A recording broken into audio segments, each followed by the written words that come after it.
আসসালামাইকুম সবাইকে। আজকে আরেকটি নতুন ভিডিও নিয়ে আসলাম।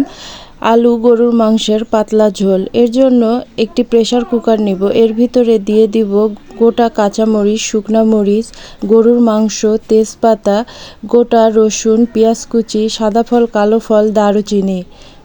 এর ভিতর দিয়ে দেব মিক্সড মশলা, আদা বাটা, রসুন বাটা, হলুদের গুঁড়া, লবণ, মরিচের গুঁড়া, তেল দিয়ে ভালোভাবে মাখিয়ে নিব।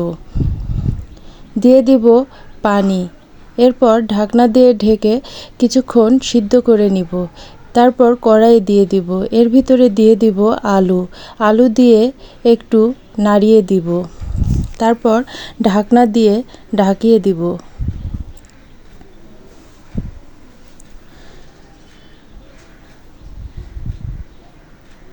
এরপর ঢাকনা উঠিয়ে নিয়ে ভালোভাবে নাড়িয়ে দিব।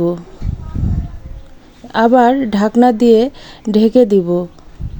এরপর ঢাকনা উঠিয়ে নিয়ে ভালোভাবে কষাবো।